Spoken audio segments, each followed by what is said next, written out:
Alright, you won't be able to see my face, my beautiful face, because apparently the light went out, and the motel is going to give me like half price because of that. But I'm supposed to be at a college tomorrow giving a seminar about why we need to separate the real market from the internet market. Because we really should look at the internet market as no different than the black market. Despite how there's many good businesses online, many legitimate businesses. I order most of my tobacco products from these businesses. I order a lot of different things. But I don't go on the big wig websites like eBay or Amazon or anything like that. Not because they're bad quality, not because they're expensive or anything like that. It's because of the nature of the internet. And while even eBay and Amazon are examples, they're still bad examples because they're not the main problem. What I mean by that is that the the nature of the beast that is the internet black market is that it is predicated on every unlawful thing you can imagine involving business. There's embezzlement, there's fraud, there's tax evasion, there's money laundering. All of these elements would get you several lifetimes in prison in the real world. But online, it's just expected.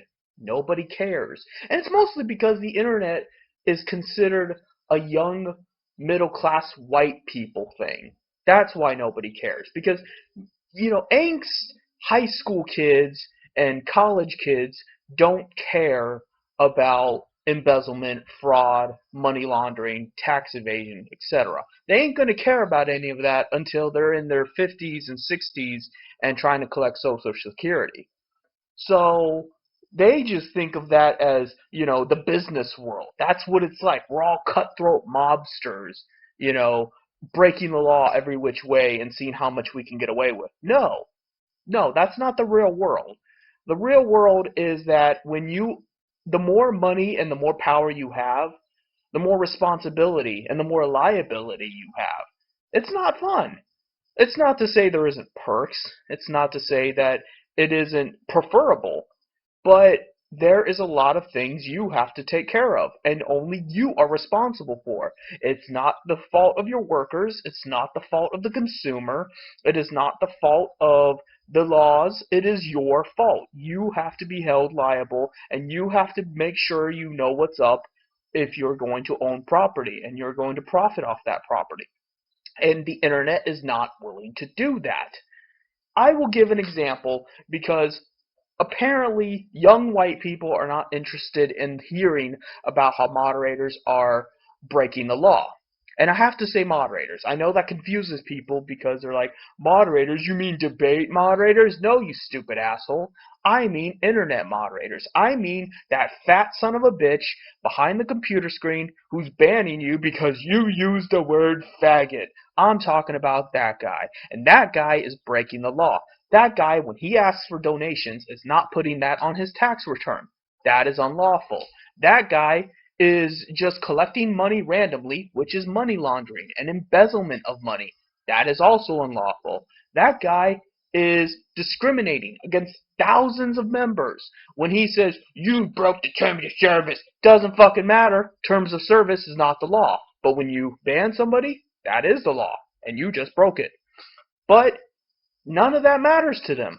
So, because the young white people I'm going to be talking to tomorrow are interested in the economy, let's talk about the economy. Let's talk about why it is so bad that, the internet predicates so much, it dominates so much of our modern economic system.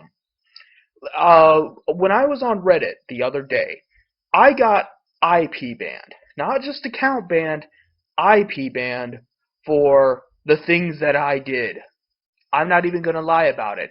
I threatened the lives of moderators. That's well within my legal right to do so, and I will do so again and again and again. And I doxed a few of them. Again, not illegal to do. You can easily obtain anybody's information online. So I found out where they live, I found out who they are, and I went to their parents about it because a lot of them were 19, 20 some year olds, and I'm sure their parents would love to know about how they are furries online and they have animal porn in their folders and that they're probably doing illegal shit. As fun as it would be to report them to the police department, which I have in the past, uh, for my personal amusement, my personal Christmas gift, I, emailed their families about it. That way, Christmas parties are very uncomfortable for them, as there's all that anxiety of your family judging you. So yeah, there is nothing illegal about that. You can say it's wrong, but it is not illegal. However, what moderators do is both wrong and illegal. So whatever problem you have with me, you're going to have 10 times more of a problem with moderators, and unless you're willing to do that, I'm not going to give you the soapbox. I'm not going to listen to you. Now we've gotten out of the way what got me IP banned. Let's talk about what an IP ban is. They didn't ban me. I mean, they could have banned me. They could have banned my account, and that would have been very annoying. And they're going to know it's me if I come back with the same account under a similar name. Let's say Hookonomics 10 instead of just Hookonomics, whatever.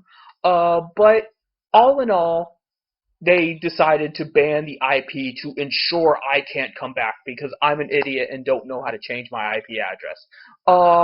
But besides that, how fucking stupid are they that they're going to throw darts blindly at a dartboard of an IP address? Do you understand what an IP address is? Anyone can have that IP address. That IP address represents me less than my fucking name does. Because even though someone could just make up being me by making an account with that type of name, someone else could just use my IP address. That anyone could have that IP address. In the future, someone else will have my IP address. And, what? So that person can't go on Reddit anymore either because of my actions?